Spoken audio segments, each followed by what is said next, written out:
যুক্ত থাকুন, সঙ্গে থাকুন, দেখতে থাকুন কলকাতা নিউজ 19। নমস্কার, আপনাদের সাথে আমি দিশা। কলকাতা নিউজ 19-এ আপনাদেরকে স্বাগত। সুতরাং আমরা চাই পশ্চিমবঙ্গের মধ্যে ভারতবর্ষের মধ্যে যেন মায়েদের উপর, বোনদের উপর, মেয়েদের উপর নির্যাতন যেন বন্ধ হয়। আমরা অভয়াকাণ্ড দেখেছিলাম, আমার একজন ডাক্তার বোনকে কিভাবে নির্যাতিত হয়েছে, কিভাবে মারা গেছে। এত আন্দোলন, এত কিছু পরেও আমাদের হোঁশ ফিরছে না।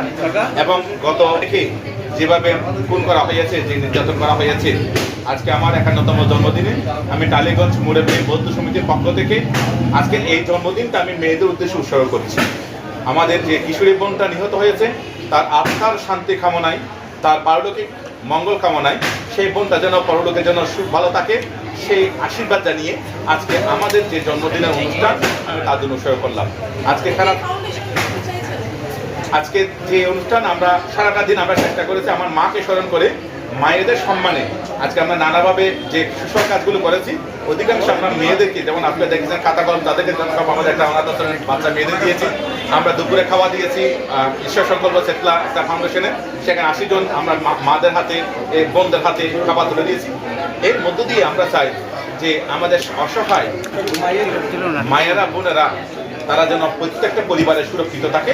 আজকে কালীগঞ্জ সম্বোধি বুদ্ধবিহারের পক্ষ থেকে আজকে আমাদের যে জন্মদিন অনুষ্ঠান, সেই অনুষ্ঠানটা আমরা মায়েদের ক্ষেত্রে এবং 12 বছরের বারে করে নিহত নাবালিকা বোনের উদ্দেশ্যে আমরা উৎসর্গ করলাম। বা এখন শুভ দুর্গণিত, সেটা বড় কথা নয়। বড় কথা হচ্ছে আমরা মানুষেরা যতক্ষণ সজাগ না হব, আমরা যতক্ষণ আমাদের পরিবারের সন্তানদেরকে ভালো শিক্ষা না দেবো, নৈতিক শিক্ষা না দেবো, আমরা যতক্ষণ সন্তানদেরকে আদর্শ মানুষের গড়তে না পারবো, ততক্ষণ পৃথিবীর কোনো সরকার, কোনো পুলিশ প্রশাসন কোনোদিন এই অত্যাচার, এই অন্যায় রুখতে পারবে না। মমতা ব্যানার্জি সরকারে রুখতে পারেনি, শুভেন্দু অধিকারী সরকারে রুখতে পারবে না। তাই আমরা চাই মানুষের মধ্যে সচেতনতা আসুক। মানুষ যেন আমরা পরিবারের মেয়েদেরকে যেমন সম্মান করি, বোনদের যেমন সম্মান করি, ঠিক তেমনি ভাবে আমরা চাই যে আমাদের প্রত্যেকটা মানুষ যেন সেভাবে সজাগ থাকে। আমাদের শুভেন্দু অধিকারীর মাননীয় বর্তমান মুখ্যমন্ত্রী, তিনি একটা যথাযথ স্টেপ নিয়েছেন এবং অনেকজনকে অ্যারেস্ট করেছেন, এবং আমরা আশা করব তার থেকে আমরা সুবিচার পাবো। এবং তিনি এমন কোনো স্টেপ নিন যে স্টেপের মধ্য দিয়ে, যে পদক্ষেপের মধ্য দিয়ে, যে আইনের মধ্য দিয়ে আমাদের পশ্চিমবঙ্গে আমরা যেন শুনতে না পাই রেপ শব্দটা, আমরা যেন শুনতে না পাই কোনো মেয়ে, কোনো নাবালিকা, কোনো বোন যেন নির্যাতিত হয়েছে, অত্যাচারিত হয়েছে, খুন হয়েছে, সেটা আমরা শুনতে না পাই। আমাদের পশ্চিমবঙ্গ সরকারের, নতুন সরকারকে আমাদের এই আবেদন, যাতে আমাদের পশ্চিমবঙ্গের মেয়েরা, বোনেরা, মায়েরা যেন সুরক্ষিত থাকে, সেটাই আমাদের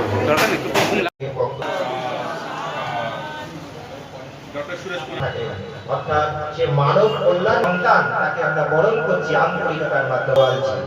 আমি মহাশয়কে বলবো, kindly give your value. Sir please. Mahadev জন্মদিনের অনেক অনেক শুভেচ্ছা। আপনারা সকলে সমবেত হয়েছে জন্মদিন উপলক্ষে, যে ওনার কাজকর্ম কতদূর উনি কল্যাণমূলক কাজগুলো করে যাচ্ছেন। আমি ভগবান এইভাবে উনি কাজগুলো করে যান। আর যদি আমাদেরও সহযোগিতা কোনো সময় প্রয়োজন হয়, মহাদেব মহাশয়কে আমি বলবো যে আমরা আপনার পাশে দাঁড়িয়ে আছি। গতকাল 6 জুলাই আমরা হিজ হোলিনেস দালাই লামার বার্থডে সেলিব্রেট করেছি 91তম। আজকে আমরা 51তম বার্থডে সেলিব্রেট করব। আমরা চাই মহাদেব মহাশয় আমাদের দলাই লামার মতো বয়স পাক এবং আমাদের এইভাবে সেবাগুলো, কাজগুলো করে যাক, আমাদের অনুপ্রাণিত করুক, ধর্ম দেশনা, তার সাথে সাথে মানব কল্যাণের কাজ করে যাক। এই দু একটা কথা। সমিতি মাননীয় সম্পাদক উত্তম বড়ুয়া মহাশয়,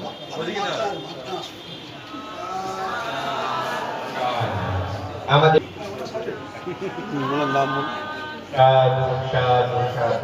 সঞ্জয় সামারিয়া। যদি আপনাদের মধ্যে থেকে উপস্থিত যারা আছেন, তারা যদি আপনারা আমাদের ভান্তিজিকে আজকের এই শুভ দিনে ওনাকে শুভেচ্ছা জানান।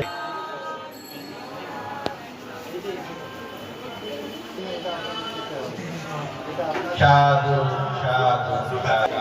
আমাদের পরবর্তী থেকে শ্রদ্ধা জ্ঞাপন করছেন। আমাদের চ্যানেলটিকে সাবস্ক্রাইব করুন ও প্রচুর পরিমাণে লাইক ও শেয়ার করুন।